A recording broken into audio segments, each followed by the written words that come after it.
Okay, so I'm here with Kirsten. You might know her as Sobriety Bestie. And I just said to her, I'm like, okay, I need to start recording. And she's like, you already did start recording. I was like, oh.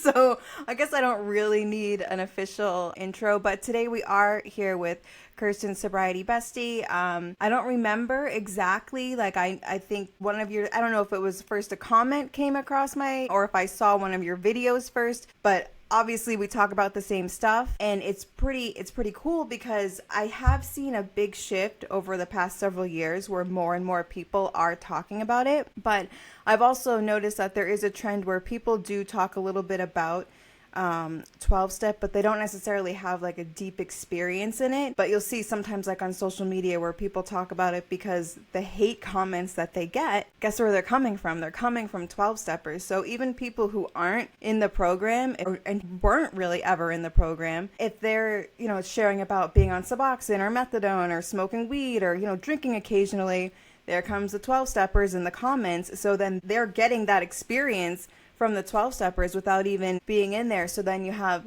people like that talking about them too, which is a totally different experience in my personal opinion, because it's still getting the shit from the 12-steppers, but it's a whole different ball game when you've literally been brainwashed to completely believe something that's untrue and you base your entire life around it. So I guess we'll get right into it. How did you end up at your first AA meeting? Right. Yeah, and I want to say there's such a big difference between being attacked by 12-steppers or being controlled or recruited at. I feel like that they're recruiting at me. Like when they come in the comments and they spread the good word of Bill Wilson and the cult religion, I'm like, oh, they're proselytizing in the comments. They have to make sure that if anyone reads the comments, they're indoctrinating right here. And so, yeah, having that experience is very different than being inside the ideology, going through the indoctrination, and then living and breathing it. Yeah.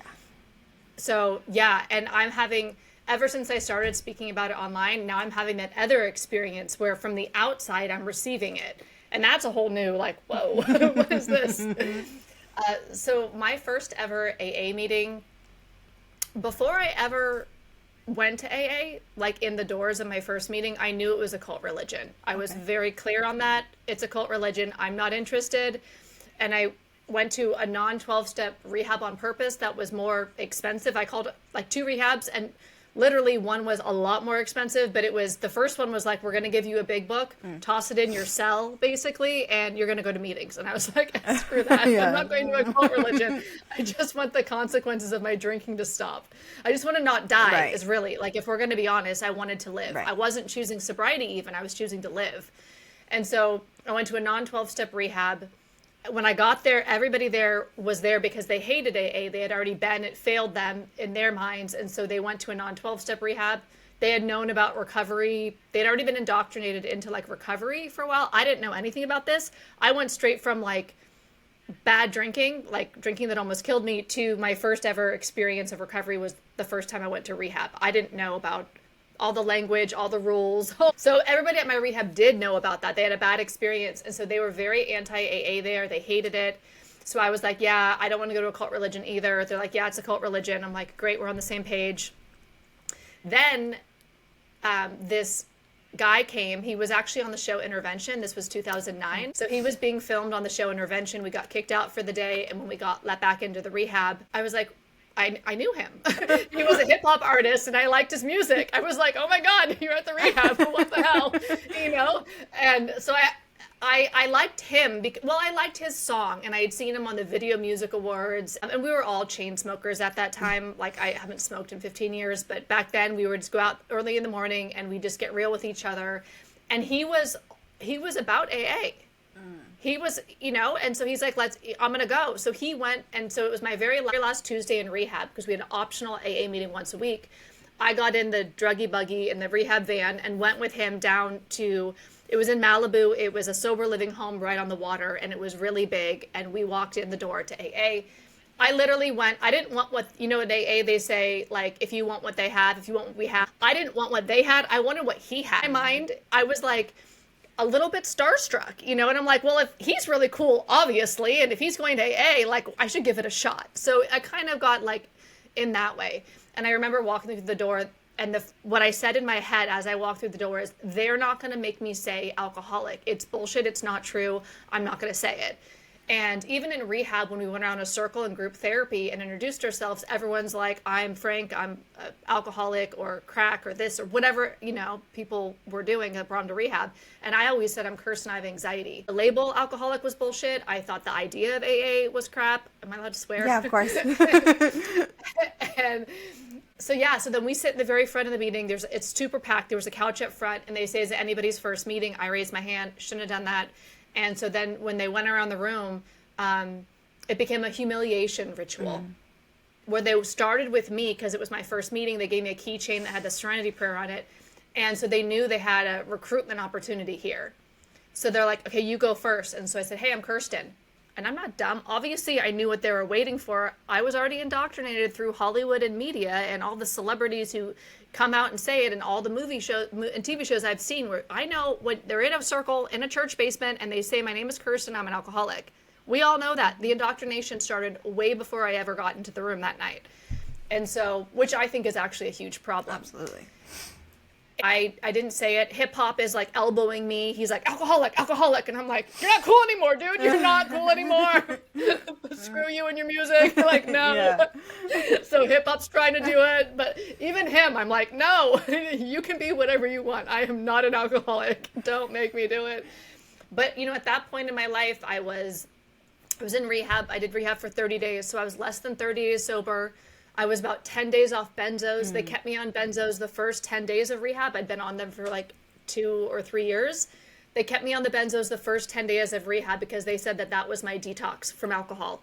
And then they detoxed me from the benzos. So I'm coming off benzos. Honestly, I had like an anxiety attack about every day for 2.5 years. Yeah. And I think a lot of that's the benzos and the withdrawal from that. I'm withdrawing from alcohol. I'm withdrawing from benzos. I'm a hot mess. I have like every anxiety disorder in the book. And I have 200 people staring at me, pressuring me to say the words I was never going to say. Yeah. And so I felt like, I don't know if it was 30 minutes or 2 minutes, 30 seconds or 2 minutes, but it felt like it was forever. And I had this boiling inside me, like, I'm either going to have a panic attack right here, right now in front of 200 cult religious, people, or I'm going to say what I was never going to say. And so I didn't really have a choice in that moment. I chose to not have a panic attack in 200 strangers. I knew what would happen. I've had panic attacks before. And so I said, and I'm an alcoholic, and they all clapped. And I just sat there pissed off for the rest of the meeting. I felt coerced. I felt manipulated. I felt angry. And it was, that was my first humiliation ritual inside Alcoholics Anonymous. So I am so intrigued of how the heck did you become a member? Like, I feel like your experience is so different than mine. For me, you hear about it when you're younger. You hear about alcoholics go to those meetings. Even if you know nothing else, that's what you know. And then for me, like I said, when I first had the allergy explained to me when they were going through the doctor's opinion, I was like, this explains so much about my life. Everything just seemed to just all the pieces, oh my God, this is why I fuck up everything that I touch. This is why I can't ever commit to, and everything, just the spiritual malady. I felt like it just explained everything. But for you, your experience was so against it in the beginning. And then your first experience, I think a lot of us do get shamed, but in the beginning, but for me, I was almost happy. Like it was like getting initiated to the club type of feeling. So I kind of liked it in a weird way, I guess. But yeah, how the heck did you become going to meetings on the regular kind of girl? Yeah. Well, keep in mind, I only told you about my first 5 minutes into Alcoholics Anonymous. Yeah. I didn't tell you because I didn't learn about the fatal progressive disease, the threefold condition, the spiritual malady, I didn't know about any of that yet. Yeah.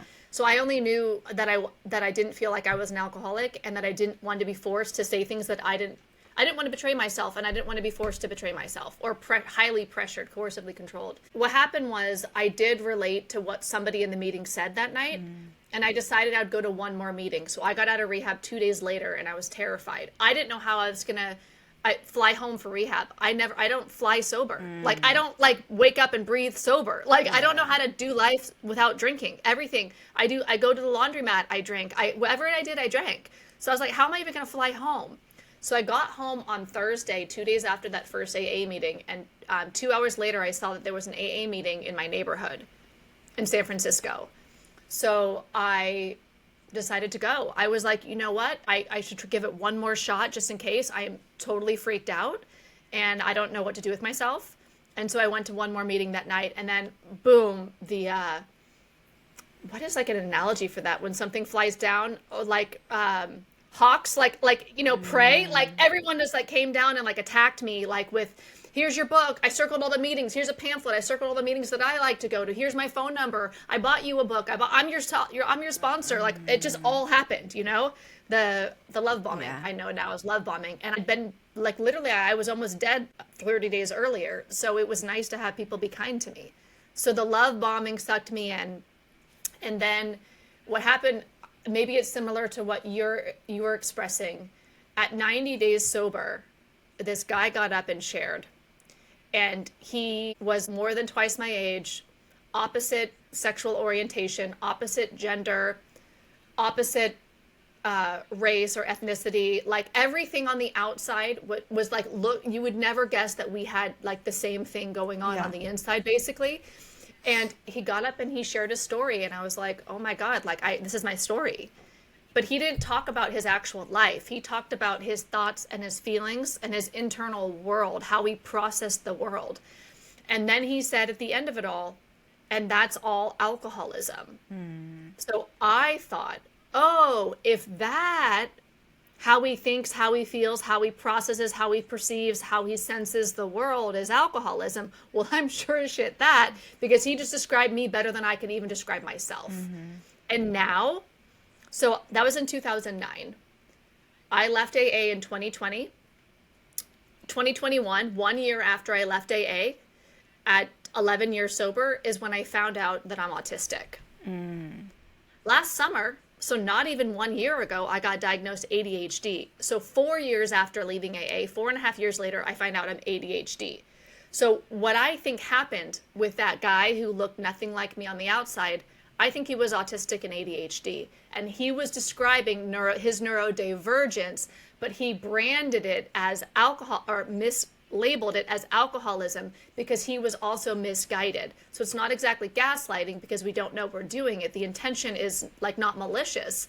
Everyone's just kind of calling everything alcoholism, at least like where I got sober. And so I related to the autistics and the ADHDs who were calling their neurology and their neurological experience of the world, they were calling it all alcoholism. So that fit with me. I was like, oh, I always knew I was different. Oh, I always knew I was sensitive. Oh, I always knew all these things. And the people who also believed that, we all thought it was alcoholism because everybody was just getting misdiagnosed. And my sponsor was very, very clear my first year. The only problem you have is alcoholism, and the only solution you need for every problem you could have in your life is the 12 steps. No outside help. Don't get properly assessed. Don't deal with anything. It's all go to the cult religion. It's all here. So yeah, I got locked in and related, but I related to the wrong thing, I can see now in hindsight, which is part of what makes me part of the fire that I have in speaking up. I didn't need to spend 10 years in a church basement. I could have got sober in a less harmful way than 12-step, but getting properly assessed by actual medical professionals or mental health professionals, like, why is that not what is mainstream? Yeah. Why is mainstream go to a church basement and have somebody who doesn't know what the fuck they're talking about tell you that everything is alcoholism when they might be autistic themselves? Right. Blind leading the blind for 90 years. Like, it's ridiculous. It is ridiculous. We know better now and we deserve better. Yeah. Absolutely. And I really do think those of us who are neurodivergent, because I was diagnosed with ADHD in 7th grade, but it was in the 90s. Like, I got untimed testing. Like, my test, if there was time test, like, that was what my IEP was. It was, nobody did anything. No one explained what it was. It was nothing, right? So, like, I knew I had that diagnosis, but I go on in life and it doesn't really mean anything. But that one line, I always knew I was different. Mm-hmm. I think that gets so many of us because we have always felt different. And that difference that they're talking about is that spiritual malady. And for us, it's, whether it's, you're autistic, whatever it is, I think even if it's just, I think it could be a lot of different mental health things. I would love to see a study of those of us who get deep into the program, how many of us are neurodivergent. I would love to see a study, because it really does. That one line, and like, I don't even necessarily know if it's in the big book itself, but everybody's story is always like when they talk about when they're a kid. So many people's stories start about like, I always felt different. I never fit in. Like I always, and for me, that was drugs and alcohol was my thing. I was never good at sports. I was never good at school. I sucked at everything that I tried. But when I could drink like the guys. When I could smoke weed, and like that became my thing at a young age, was just that was something I was finally good at, you know? And that's what took me to the depths of where I went, you know? But I really do think that the people, like, they get their hooks, like they just sink them right into those of us that have something else going on. And like you said, the automatic thing is the default pathway is put them at a meeting, go to a meeting, go to a meeting, go to a meeting. I mean, it's literally as crazy as if we were still delivering babies without doctors washing their hands or using sterilized gloves, because that's what they used to do, and they didn't know why all the babies were dying.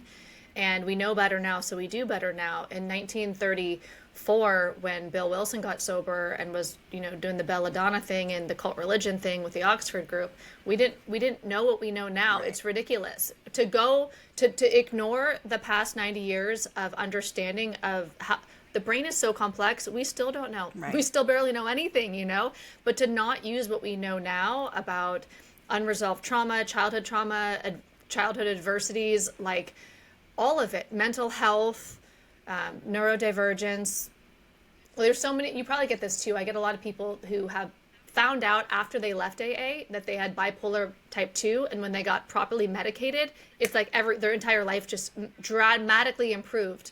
And then they're like, why did I just spend all those years or decades in the church basement trying to pray it all away? So many of us lose so many good years to that program trying to figure out why we're doing all of the things, and it's not like that experience, like that obsession being lifted, all the things that they say is going to happen, like isn't happening, or at least for me, it didn't happen. I kept trying to fake it, and it never worked out. So I always talk about how 12 steps, like on a spectrum, right? You have some meetings that never open the book, and then you have others that take it to extremes. Was the meetings that you went to, were they more on the extreme end of the spectrum? I feel like they would probably be more on, just from like the way that you talk about it, they weren't just like a go to meeting kind of meetings. You guys got into the literature, or no? Yeah. And so I think any meeting is problematic. That's my opinion now. 100%. After the more I dig into AA, the more I understand what cults are, the more I understand AA history and how it came to be. And literally, the more every week I dig into this, I am more and more horrified and more and more realize how harmful it actually is. So if you don't think it's harmful, you didn't look. It's like, open your eyes. I don't know what anyone should do, but I'm like blown away week by week. I'm like, whoa, I keep thinking it's way worse than I thought. I loved AA when I was in it, by the way. I loved it. And I did feel like I was getting the promises. My obsession to drink was gone.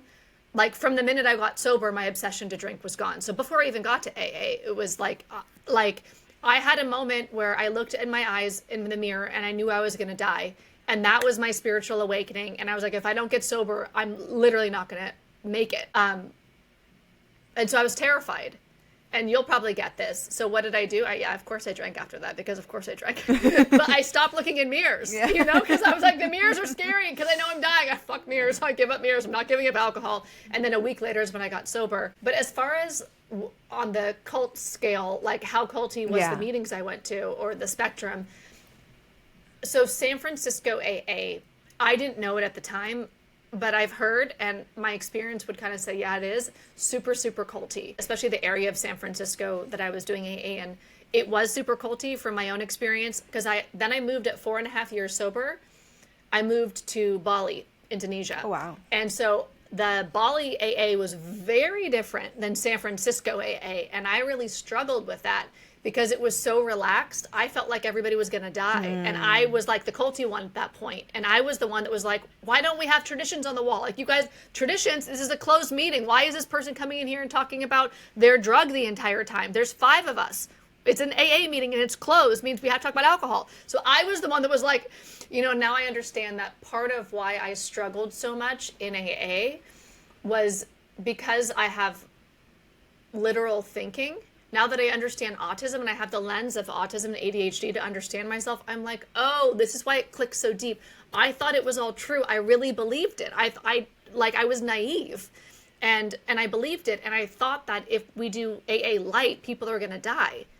And it's irresponsible. And then that's on me. So I was the cultier one, I would say, on the island. Most of AA in Bali was Australians who did rehab on the island and then decided, I'm going to stay here for my early sobriety. And then a lot of them, when they were about 6 months sober, would start working at the rehab.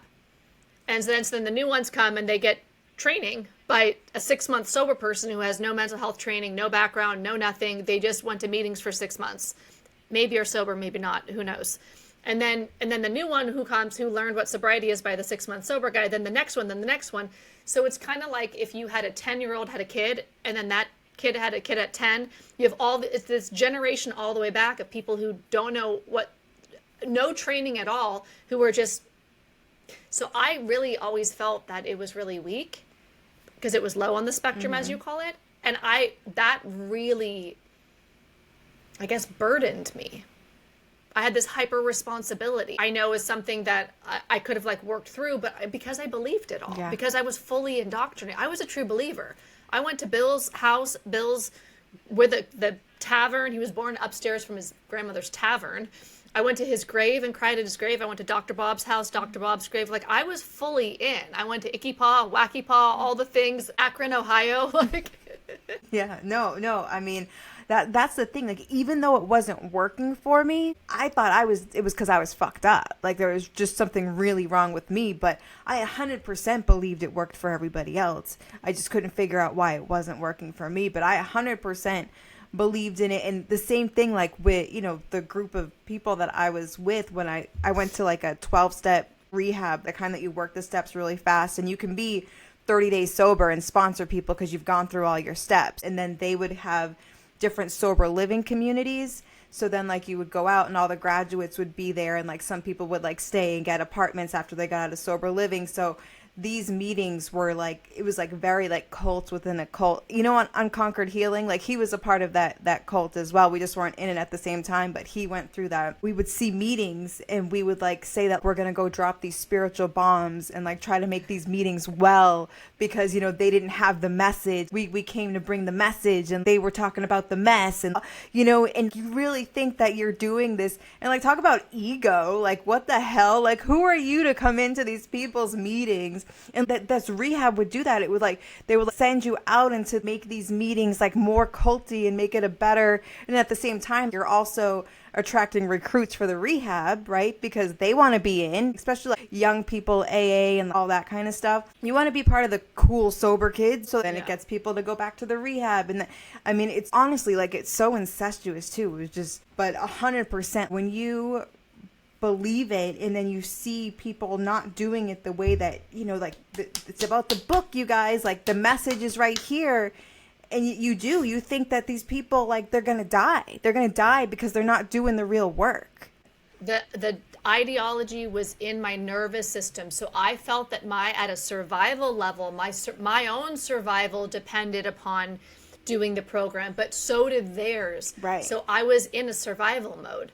So I would have been the annoying one at the loose meeting if you just were into loosey-goosey AA. I was the one who was we're not doing it right. Because I felt like they were going to die. Yeah. But I did get the results. I think I love that we have a different experience because it really can speak to different people because I loved AA. So whenever people are constantly commenting on, so I've been doing a daily podcast for a little over 3 months now and daily YouTube videos on Sobriety Bestie YouTube. And so I'm getting a lot of comments and I know you do as well, right? TikTok's not really my thing. It was a little too much of a cesspool for me. I'm like, I can't. I'm not, I don't know what, I don't know. Like, we all have our place. That's not my place. I tried it for 4 days and I was like, whoa, yo, I'm going to get some mental issues if I stay here. Like, I'm going to need rehab again if I keep coming back here. They're fucked. Totally. A whole other level. They're interesting and they're repetitive. And I made for TikTok, it's like a bingo sheet. It has all the common sayings because you'll notice it is basically the same 15 to 20 things recycled over and over and over and over again. You can tell like the ones who really think they're saying something that you haven't heard before or that you haven't said yourself to somebody else, right?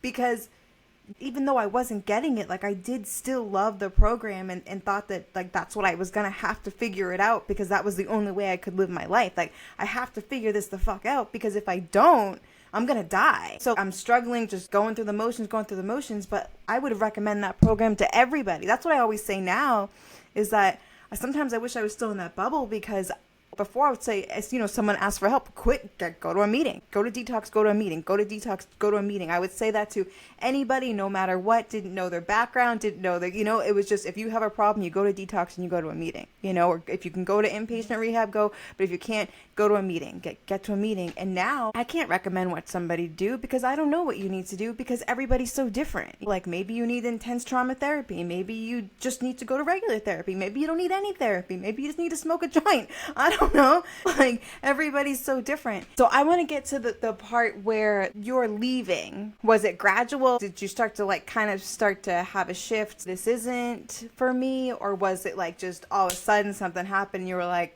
I'm out? Like how did that happen? There were 3 whacks at the brainwashing, and the final one is what snapped me. The first one I would say was a year before I ended up leaving. Bali is a really small fellowship. I mean, you literally know everybody who's in the program because there's one clubhouse, and then in the town, and then there's another like 30 minutes away in another town. There's like, you know, it's so small. Yeah. Like there might be 60 people total, and then the meetings are like 25 or 30. So, because not everybody goes to every meeting. So it's very small, and you kind of know everybody very intimately because they got sober there. I worked at the rehab there. Everybody worked at the rehab there. Like it was just like, you know, yeah, it's just, so Christian was his name. When Christian killed himself, that one hit me really, really deep. I mean, anytime that happens, it's, you know, horrific and sad and heartbreaking. Because I knew specifically with Christian, I'm getting the craziest chills right now. He reached out to help. He hired help. His sponsor told him, you have to cancel that help. You're not allowed to get outside help or professional help until you finish your 5th step. There's a lot more stuff I'm going to skip over. Like, it's so shady what happened to him. And then flash forward a couple months later, dead before his 5th step.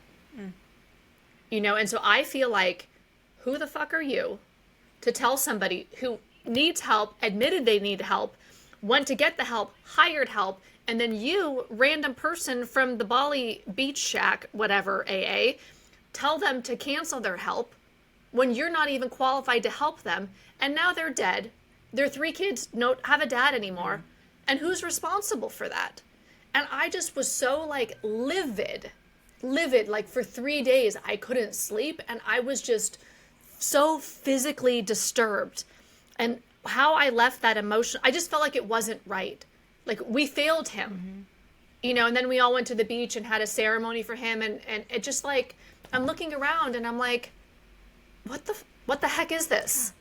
And the way I came out of that grieving period was like, what the hell am I even in? That this is okay. That somebody is stopped from getting the help that they needed. And I don't know if he would be alive if he ended up getting that help. We can't play those other timeline games. All I know is how it actually went down. And I just felt like, what am I even in if this is okay? No one's taking responsibility. Nobody went to jail. It's still happening. Sponsors are still saying this bullshit, misguiding people. I didn't know yet then how misguided I was, because I still believed at that point that I'm a real alcoholic and I need AA and AA is the way and all of that, right? I'm still fully in. And then, so that was like April, May 2019. And then over Christmas, New Year's 2019 turning 2020, I went to, it's so funny. Have you seen Wild Wild Country? No. Have you heard of Rajneesh and the cult that was in Oregon that Osho they changed his name to Osho right before he died? I don't think so. Okay, there's a cult documentary on Netflix called Wild Wild. Anyway. I gotta watch it. He has a center in India. I went to his center. Apparently, I like to go to places that people call cults. And I did this this healing, this like inner child work there and stuff. And then I was reading a book there called The God Conspiracy. And some people would even currently say Osho is totally a cult leader. And I still haven't figured out like how I think about that ideology and what I think about that. But basically this book was breaking down, it was like praying is begging. You're not a beggar. You're an empowered being. You're an individual. And I just read the book and I was like, he's right. Praying is begging. Like when I'm saying, please help me, that is like begging. And I'm not trying to say this in a judgmental way, like in a matter of factual way. Yeah. I'm begging somebody outside me to help me or something outside me. I'm begging, whether I think it's a man in the sky or the oneness that is all of us or whatever. And I thought about it and I was like, you know what? I never thought of God as something that was outside of me. I always thought of God as something that was inside all of us. That's in the trees, the animals. So my conception of a higher power was always that I'm a drop of the ocean, and the ocean is all of the life force.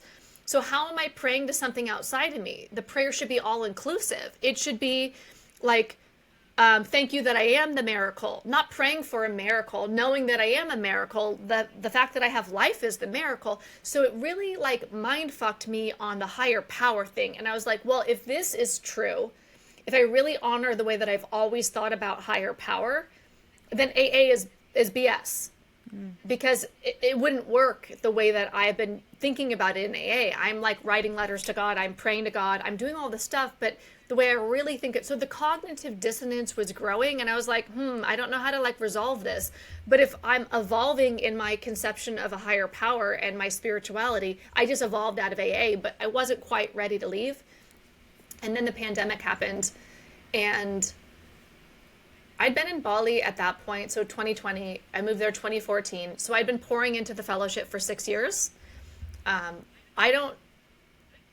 honestly, maybe it's not true, but I cannot recall once where I ever asked for help from like in a meeting, like that. I was always just like the martyr I'm just going to show up for everybody. I'm fine. I'm just going to service as the solution. I'm going to, I'm getting my worthiness, my value from service. So I'm just going to I have no needs, abandon myself completely to the cause, to God, to anybody in the group. Oh, you want to have a coffee because you're new? Great. Let's do it. You want, so I just poured in constantly. And then we had our very first Zoom meeting in the pandemic. So it was April 6, 2020. And they asked me to be the speaker at the women's meeting. And I had gone to the women's meeting for years. And so I was the speaker at the meeting, and it was the first time that I ever asked for help. And I was like, I cried, and I was like, look, I haven't been able to sleep all weekend.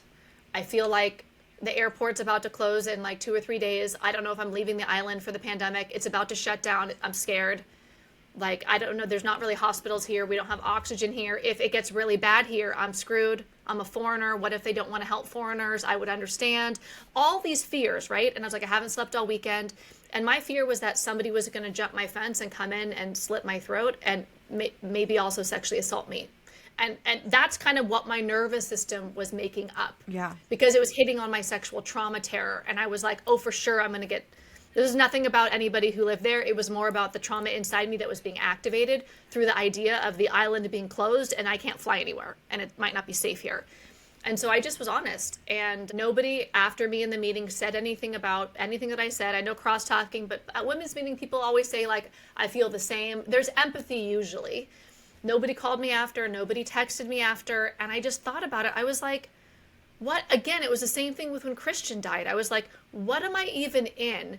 If week after week after week, for 6 years now in this fellowship, I've poured in, and the one time I ask for help, nobody shows up. What is this that I'm in? And that was like, I guess I felt betrayed. And I'm like, what am I even in if this is okay and this is how it works? Ideally, it would be a 50-50. You get in as much as you put out, as far as like calling people when you need help, they call you. Like, I don't know, maybe. But I'm like, nobody even cares. Nobody even like can respond.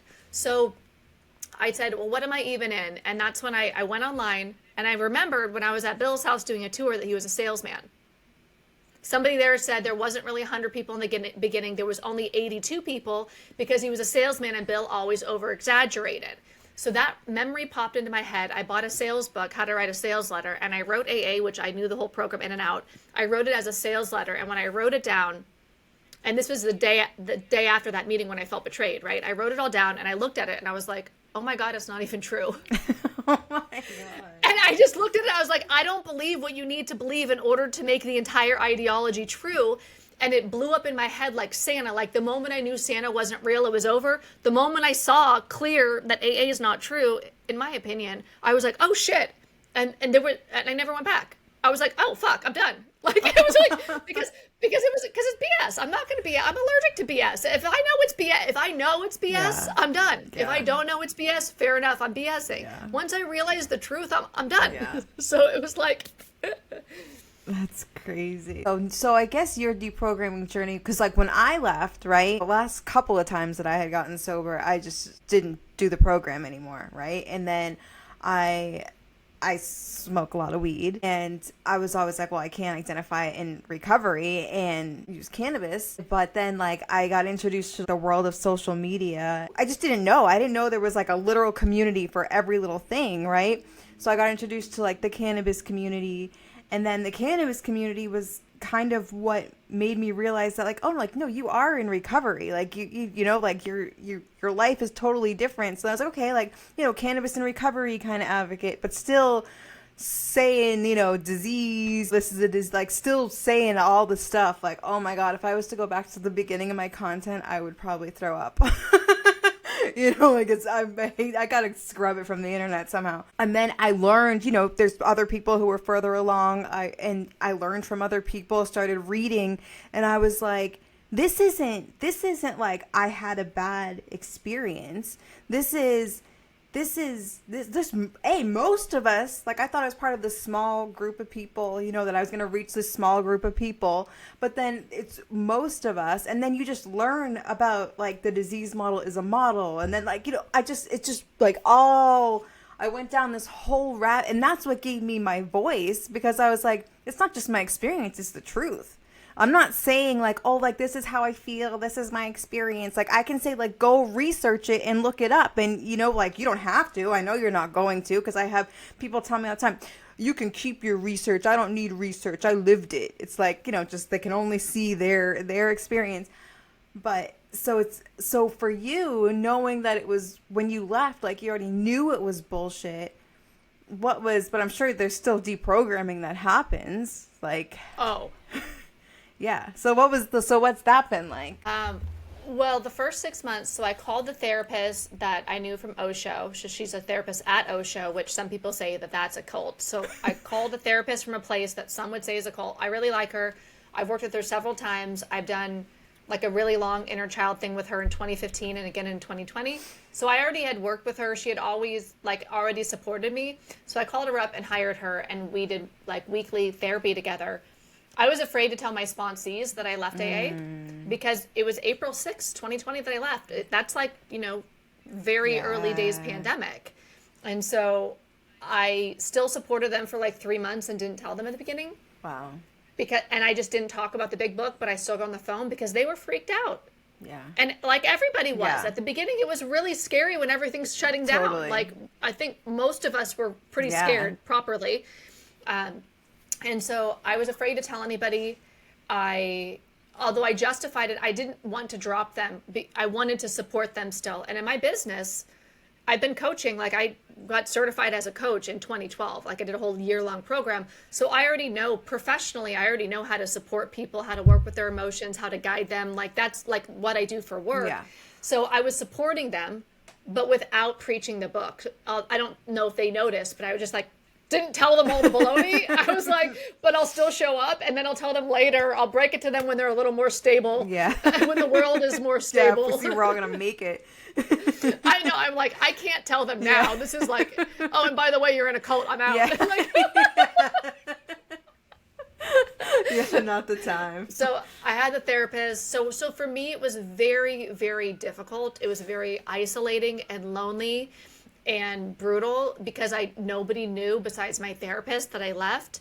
And I felt like I couldn't tell anybody. The people that I did tell shunned me, kind of moved away. Eventually I did tell my sponsees a couple months after I left, and one of them tried to do that like controlling little dance where she's trying to scoop me back in. And then she realized that was not, then all of them actually have left AA too, because they all turned around and said, why did you leave? Hey, teach, right? Because I've been following. One of them I had worked with for 10 years at that point. Oh, wow, yeah. And like, wait, why are, Yeah. we went to all the conference. We were like true believers together. Yeah. we were like #sponsee goals. I mean, not like super sponsor. I didn't have all the sponsees. I wasn't a circuit speaker, but we were like, I don't know. She's like a sister, Yeah. And so, yeah, they eventually all left too when they asked me questions about why I left. But the first 6 months was really hard because I thought I was going to die. And so I went really hard to learn everything that I could learn.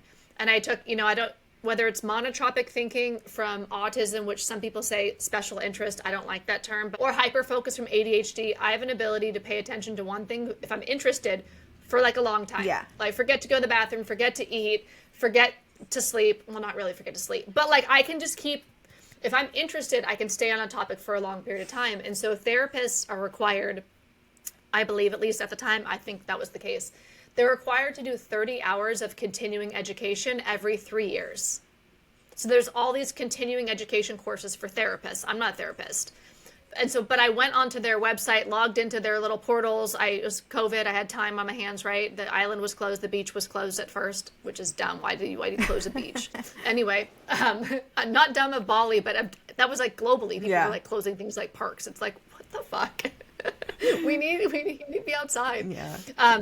And so I just took all these therapy trainings. I wanted to know what the help was learning about addiction, about recovery, about all of the things, even tangentially, like related to addiction and addiction recovery. I'm like, what is the modern science and what is the help learning? So therapists are supposed to do 30 units in 3 years. I did like, I don't know, I feel like 100 units in a week. Like, I mean, I'd wake up in the morning, drink a bunch of coffee, and just spend all day, 16 hours on it, and the next day rinse, repeat, just taking notes. I was like, I was surviving. I have to know if I'm going to die. Is anybody else saying that you're going to die if you don't do recovery? Because my instincts were like, you don't have to be in recovery forever. The forever recovery bullshit, it's a model, it's a theory, it's not a reality. It is safe to leave. That was like my inner guidance is like, yes, you can leave and you're done, but it's not just AA indoctrination, it's society's indoctrination. Society still at large believes being in recovery is forever. Mm-hmm. And I was like, no, it's not. That's bullshit. I have a very different brain at 10 years sober, because I was 10 at the time, sober, than I did when I got sober. So I was in recovery for a while, and then I was just kind of doing recovery shit, but I didn't need it. I was recovered. Right. And then by the time I left, and so I studied everything, like hard. I hit the books hard. I'm like, I need to hear. And the only person who was on board with all the AA nonsense, the fatal progressive disease, the forever recovery, the spiritual malady, physical allergy, mental obsession, all that shit.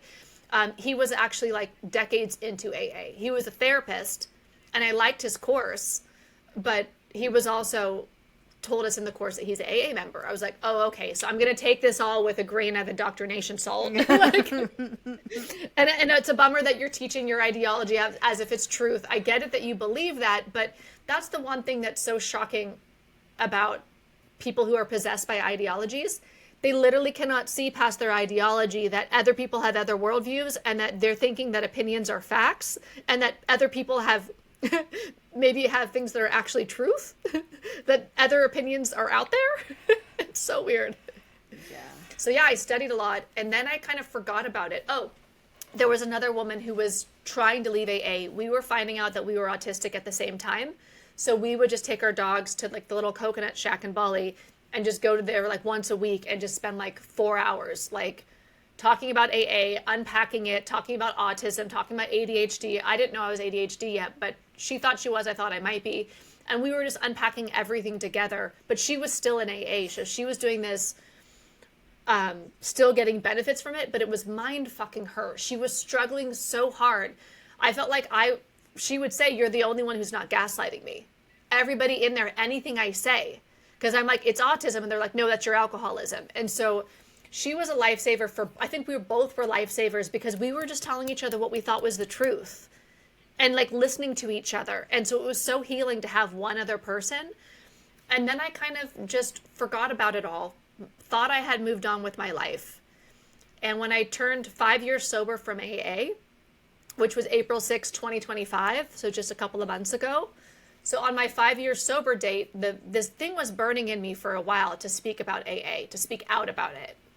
And primarily because of how much I unnecessarily, in hindsight, struggled and suffered from believing everything was alcoholism and not understanding that it's ADHD and autism. And there's ways to, with nutrition, with movement, with specific things that can help my brain work better that have nothing to do with daily inventories, humiliation rituals, confession, sky daddies, any of that shit.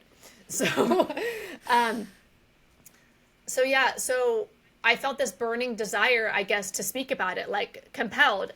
I didn't know at the time, 3 months ago, when I started talking about AA on the internet, which has been a whirlwind since then, that part of what was going to happen was one of the biggest transformations I've ever been through by dissenting.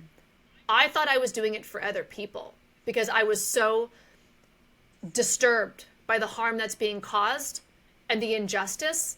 And I felt like it was more to stand up for other people, to help them get out of harm's way if they were able to hear me, and to validate people who kind of knew, and the validation that I didn't get when I left that really would have helped me. The only time in my life where I've ever had suicidal thoughts is when I was leaving AA. It was so hard. Everything was so difficult. And I just have so much empathy for that person who's trying to leave and is believing all the bullshit and is stuck and is not being validated and knows they need to go and that it's not right and like is so used to being gaslit because they're divergent or because of their trauma or whatever.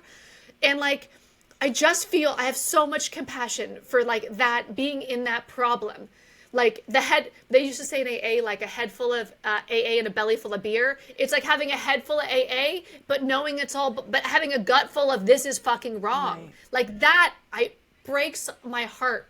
Like I feel so strongly about how fucked up that is and how we are just as a society, it's horrific. How many people don't make it through that transition? And then AA would just say, oh, look, it's their disease took them out.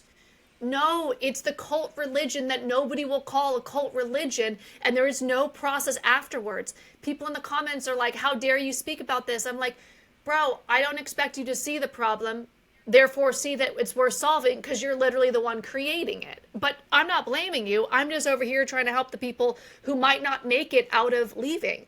So many people comment to me that like leaving AA saved their life. Yeah. They were suicidal in AA and that it was leaving is what got them better, or it was killing them and leaving them is what made everything better. And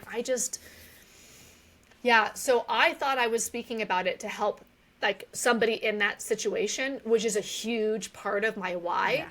I didn't realize how much healing I still had left to do. And now I'm super humbled in it. I'm like, oh, I'm still fucked, yo.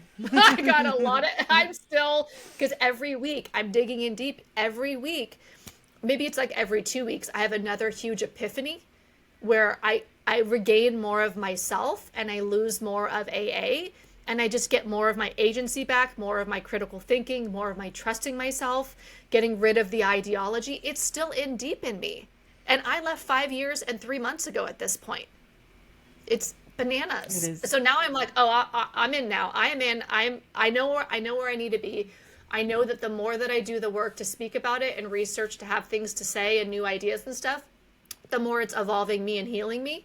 So I'm not done anytime soon with speaking about it, because it's moving through me. It's evolving me. And I want that evolution. I want to be fully free, or as free as I can be from, AA, which is cutting, baffling, and powerful. It sure is.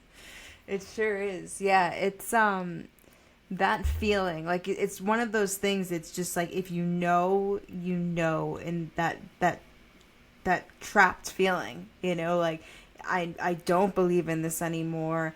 I think maybe I could try something else, but like all I've ever heard is jails, institutions, and death if I do leave.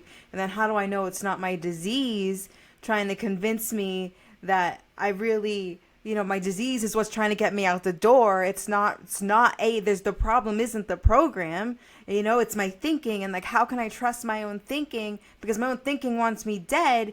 And then you're just spinning on this hamster wheel over and over again. And like you said, those are the people that I do think a lot of those people do end up, if they one way or the other, hopefully, I think some people, they end up picking up again, and that ends up saving their life, because then they don't go back to meetings, like they pick up again, they get sober again, and then they do end up trying something different, and it ends up working for them. And then, there's so many different variations to it, but that stuck feeling, and that's why it drives me crazy when people always say, nobody holds you hostage in AA. And it's like, nobody needs to physically shackle you, but your own brain keeps you there. The indoctrination, like all of the shit keeps you there. And then sometimes even just your own family, right? Like, I know for me, like my parents thought that like my participation in that program meant I was okay. To not be a part of that program meant that I was headed for, that's what they were told by all the counselors, all the places they paid to take me to, always told them, the signs, right? The first sign is they stop going to meetings. So, I was pretending to go to meetings for so long, because I was like, if they think that I'm not part of that program anymore, they're going to think that I'm not okay. And it's like, there's just it's so much. And like, we need more people, talking about it, because like you said, our stories are like complete opposite almost. You know what I mean? Like they're so different, but same experience, but so different, and I really appreciate you coming on. I feel like we could talk for hours, like there's still so much to talk about. But is there, if anyone's listening to this and they're still kind of like, I don't know what's like outside that door once I leave the program, like, just, is there any sort of, piece of advice that you give them? What's outside the door when I leave? Well, I'll say something about what I found to be outside the door for me that would have surprised me. I have never been as stable, is the word that always comes to mind for me. I'm shocked about how stable I am now. Yes. Like, I have never been this emotionally and mentally stable in my life. And, because I had a lot of trauma in childhood sexual abuse, then I had re-victimizations, anxiety disorders, didn't know about my neurodivergence, alcohol was my self-medication, then I had to get sober because it almost killed me, then AA was my self-medication. So it wasn't until leaving AA that I learned how to, not only learning how to regulate myself without self-medicating was a huge game changer, but that's when I realized that, my brain is so different, it's actually different, and I got the autism and the ADHD assessments. Then I'm like, now I have a new framework to look through where I don't have to squeeze my soul into this identity, these other neurodivergent identities, but they're really good maps to show me how I can improve my life. So I spent the first 2 years after AA learning I'm autistic, reading all the peer-reviewed autism research papers so I could find out, what do I think about it? How can I move forward better? And so when I just looked into actual science and stuff, I found ways that I can actually, like, I'm on the keto plan, right? So I found out that when my brain runs on ketones, I function a lot better than when my brain runs on glucose. So I've never been on a diet in my life. My problem was alcohol. It was never food. But so I'm like, okay, so I'm interested in optimizing my brain. But the framework of neurodivergence and resolving my trauma and understanding my mental health is totally different than this fatal progressive bullshit that's not true, that's supposed to be prayed away through obedience and self-sacrifice to a higher power, right? So no, I get to refine my identity again. And so and a lot of the commenters are saying the same thing. They're so surprised by how well they're doing after AA, because they've actually found either other methodologies that work, other medications that work, other therapies, or just not being in the cult religion and getting it out of their head has stabilized them or brought them to a whole new meaning in life. So I'm shocked at how well I'm doing, because I never would have imagined that when I was inside the ideology. So I never would have been able to accept myself at the level I do, understand myself, forgive myself, and then that only breeds to the empathy that I can have for others even more, which is why I had another thing is I have so much empathy for those inside AA ideology, because, but for the grace of God, there go I. Literally, I was inside it. So even when they're being nasty on the internet to me, I'm like, I get it, because I wouldn't have done that, but I would have thought that. Right. That would have been my thought. I just don't troll strangers. That's not my thing. Like, we all have no one's perfect, but that's not my thing. That's not where I act out. But I would have thought those thoughts. I get it. Like, I get where you're coming from. You're just in a bubble that I'm kind of not in anymore. Right. So I would say to people, the life beyond my wildest dreams was after AA. Yeah. It wasn't in AA. And professional help is so nice. As far as getting the proper assessment, getting therapy, non-12-step therapist was really helpful, so that I could separate the ideology from my actual professional help and get better. And then the other thing I want to recommend that's really helpful for me, I did a playlist on my YouTube about Robert J. Lipton's 8 criteria for thought reform. A lot of the cult experts say one of the first things to do when you leave a cult religion like Alcoholics Anonymous is to understand thought reform, which is mind control or brainwashing. It's all the same thing. So to start to see what was done to us, I think can really wake us up. So I made a playlist that goes one by one. There's 8 videos, and each one is one of Robert J. Lipton's criteria for thought reform. This is from the 1950s. He worked with people who were brainwashed in Maoist China. And so I compare each criteria to AA, but it's the same if you were in any of the 12-step programs. It's very similar ideology, right? I mean, I can't say exactly because I wasn't in other programs, but it's all based on the same cult religion. So that is really awakening, is to look at what is mind control and do I identify with any of this? That, to me, just the awareness, because a lot of the cult experts say psychoeducation is like one of the first things to do in cult recovery. So to look at what it was that we were believing. And I don't know, I think that could be really awakening. So the playlist is called 8 Ways AA Controls Your Mind, and it's on Sobriety Bestie YouTube. I would say start there, or any deconstructing channel. Yeah. Like yours, like Quackaholics Anonymous. I love him, like any of it. Yeah. So anyone, just to get that validation. But I think, to me, because I'm very analytical just by nature, that's how my brain works, getting the validation not only from the Me Too aspect, having somebody else going through it, but also getting it from the literature and the science. Yeah. This is the process of mind control. This is what it looks like in Alcoholics Anonymous. I'm like, oh, once I could start to see the emotional manipulation, I studied emotional manipulation tactics too, because I felt played, humiliated, embarrassed. I felt like, how was I like brainwashed for a decade? Oh my God, what the hell was I believing? And like right away, I was like, so I read all the books. I was like, what the fuck is dark triad? What is all this shit? Like, oh my God, what is all the, and I studied all the manipulation tactics. I was like, oh, well, first of all, I want to make sure I'm not being manipulative because I'm not perfect, but I want to, how do they do it all to me? And I didn't even know, like, what is all, okay, love bombing. Okay. Like identity manipulation, the whole, I'm an alcoholic thing that happened at my first meeting. That's identity manipulation. That's how you get locked into a closed system.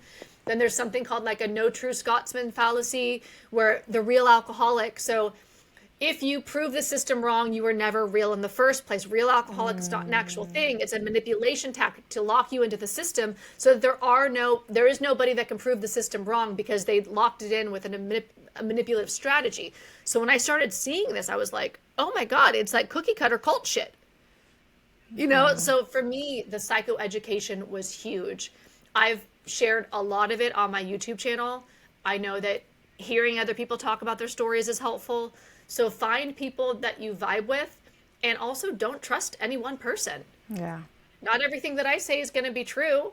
It's going to be true. I think what I say is true, but you know, critically think. Yes. That's the vibe. Yes. It's to take in the information and what do you think about this? What does my gut tell me? So for me, the two biggest things are critical thinking and trusting yourself. Yes. That's what's eroded in the cult. That's what they have to get you to not critically think so they can lock in your mind, and then don't trust yourself, trust the ideology. The ideology, the doctrine is God.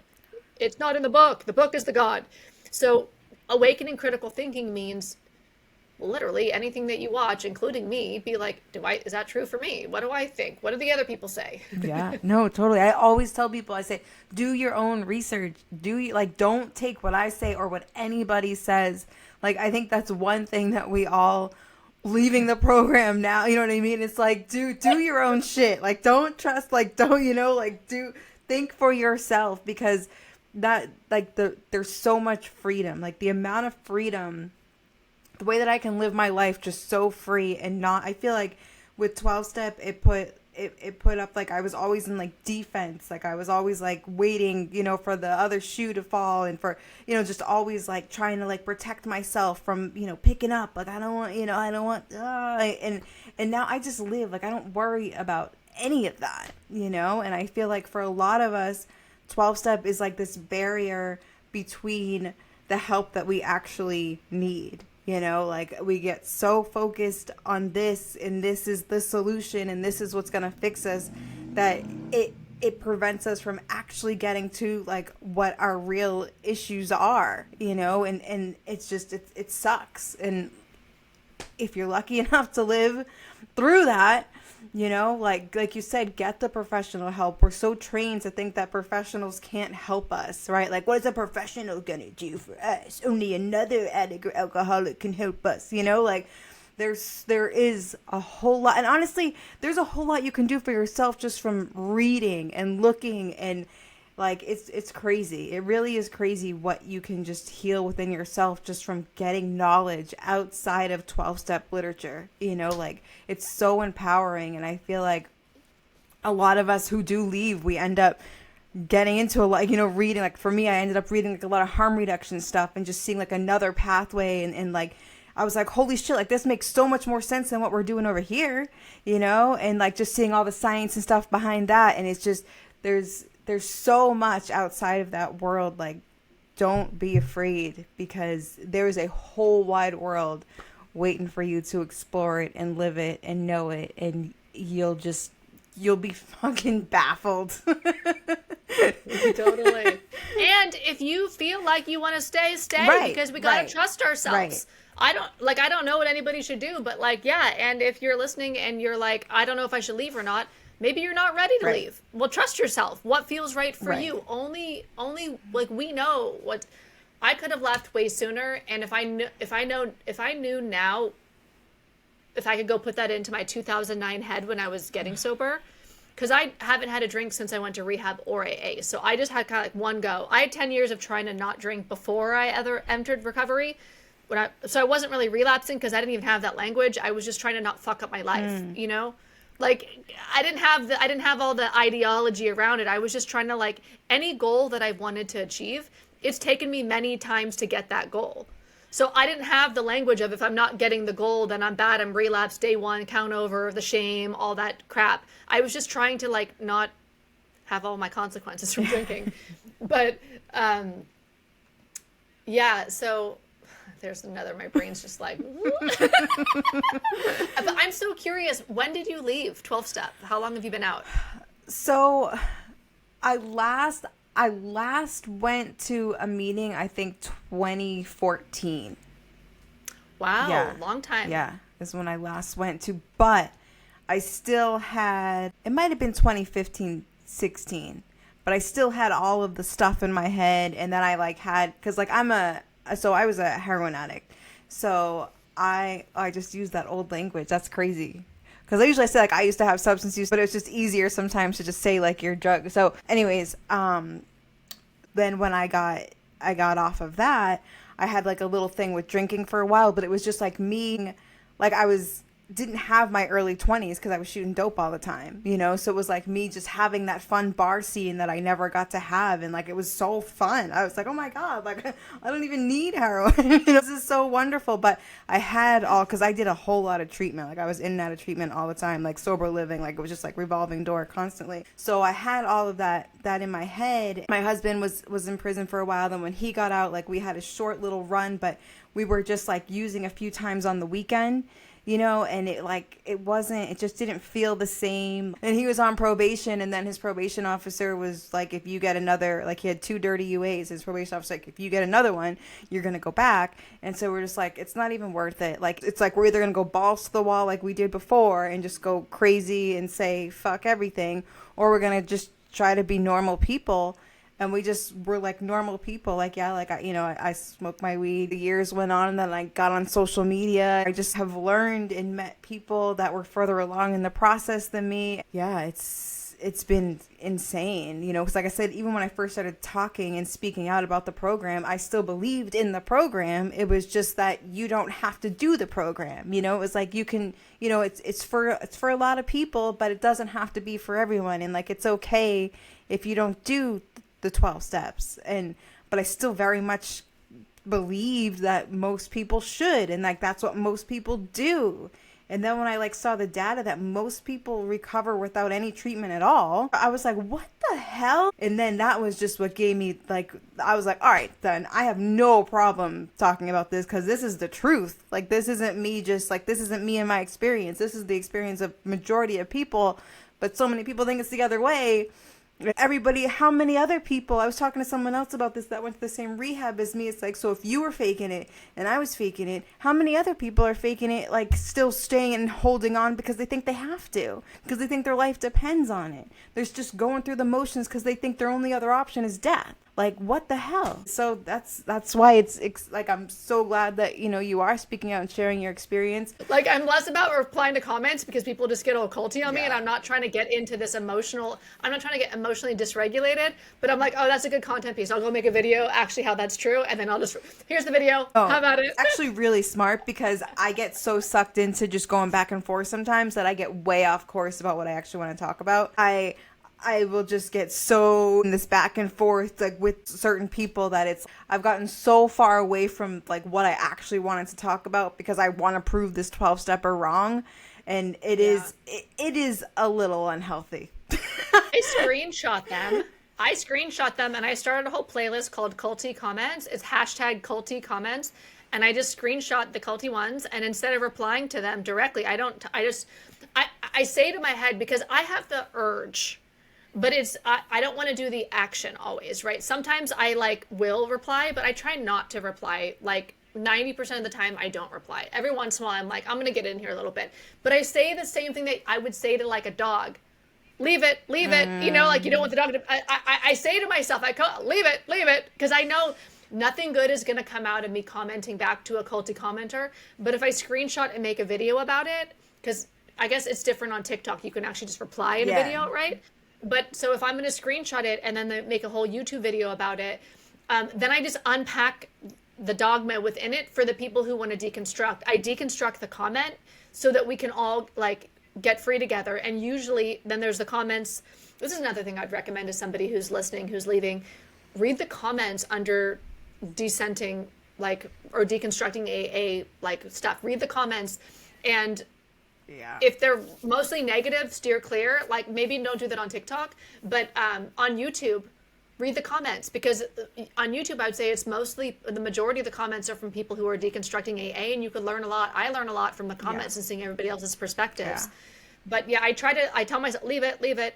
And then I make a video about it, because I think it's really helpful to understand it. And I don't think that we can change minds. No.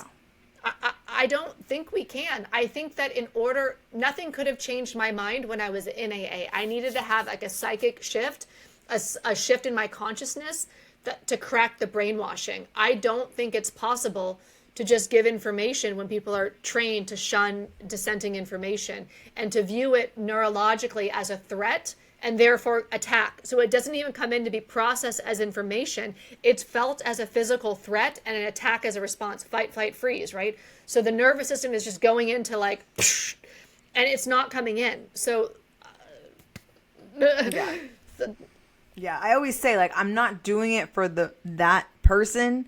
You know, I'm doing it for the people who are reading it and, you know, like, feel a certain way or just, like, need to hear, like, kind of like we were saying, like, the deconstructing of it all of, like, why actually what they're saying is completely bullshit. You know, it's like, this is why. Because, yeah, you're not going... I had one person, actually, I became friends with. She's someone, I had her on my YouTube channel because she was in she was in AA, right? And then she followed my content, then she unfollowed me, then she followed me, and then she ended up leaving, you know, because she, like, saw what I was saying in her home group, and then she would, like, try to talk to people about it, to, you know, to be like, well, obviously these people aren't going to want it to be like that here, and then she saw the normal 12-step pushback, and she ended up leaving, which is great. There's so many people in all different experiences, like you said, like, I learn stuff from people all the time. I'm like, oh shit, I never thought of it like that. And it's like another light bulb goes off, like, all the time. Every time I'm thinking, like, I'm done with this deprogramming shit, and then something pops up in my life and I'm like, well, I guess not. I had a huge breakthrough like 2 weeks ago. I'm like, wow, I'm gonna keep going because I want to get it out. I want to be restored. Like, I want to keep evolving, and this is the current thing. I've processed a lot of my trauma. I'm not in a trauma healing phase. I've resolved my addiction. I'm not in an addiction healing phase. I'm in a cult recovery phase right now of my life. That's the work that I'm doing, is unpacking the indoctrination and how the AA ideology is still harming my thinking and my life and limiting me. So yeah, I'm recovering from recovery right now. That's the phase I'm in. And I don't think that'll be forever, but no, I'm actually very excited about it because I keep getting free. Just like it was great when I recovered from my anxiety disorders. That was a lot of work. I learned mindfulness, meditation, went to India, talked to gurus, did that whole adventure, learning that out because I wanted to stop having anxiety attacks. I'm not recovering from anxiety anymore. I'm in cult recovery right now. So I'm going to be here until my intuition says you're done, time to go. I'm going to be here and I'm going to trust that. But as long as I keep waking up, I'm going to keep going. Yeah. So a lot of people in the comments who are in AA will say, oh, you've just traded one addiction for another. Now you're addicted to bashing AA. I'm like, okay, enjoy. Because literally, not only are you the prisoner in jail, but you're also the guard, and you're attacking the person who says, y'all can get free over here. You can walk out. Yeah. So you're guarding yourself because the mind control, right? That is the loaded gun to our own head that keeps us trapped in AA. That's why we can't walk out, because we are keeping ourselves, and we're the prisoner and the guard in our own mind control, in jail, in our head. And so yeah, you think that I'm addicted to bashing AA. I'm like... Some of the shit they say, it's like... It's... But bashing is like a classic one that people get online. There's certain words. They love that word. And they hide behind it. There's certain words that are like the buzzy words, like anti-vaxxer is another word like that. There's certain words that are just so loaded, and like it just brands you, and then it means nothing else. It means I don't have to actually critically think about anything you're saying because I branded you as something that is the other bad. You're the villain in my mind control. Mm-hmm. I was gonna say in my mind, you are the villain in my mind control. Yeah.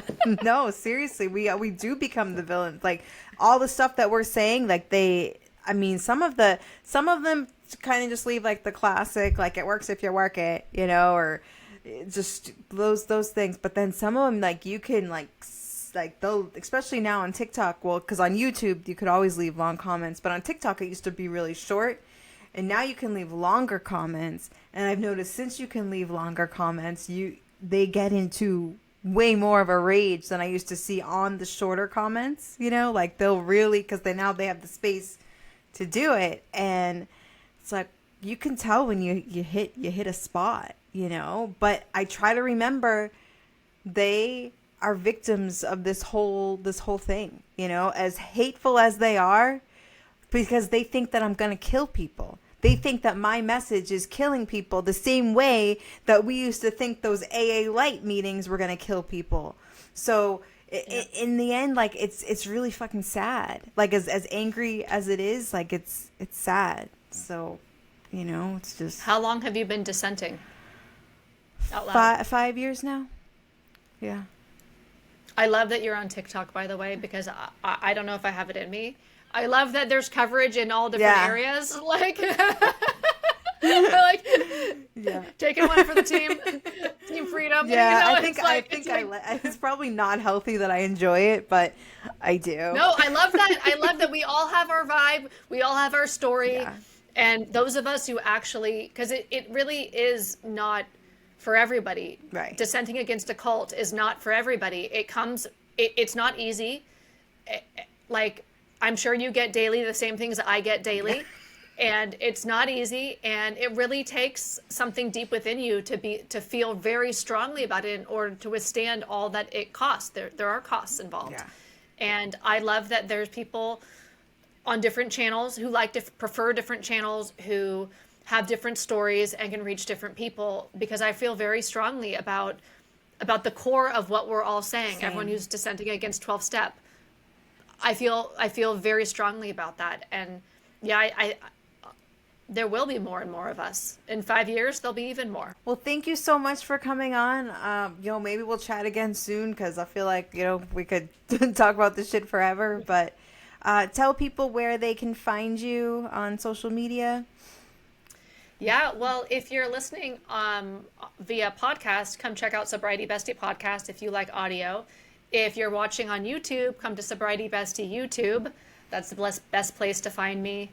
I may go back to TikTok. I'm Sobriety Bestie on all the things, but I'm really vibing on YouTube these days. So that's where I look forward to seeing you in the comments there. Yay. All right, guys. Until next time. Bye. Bye.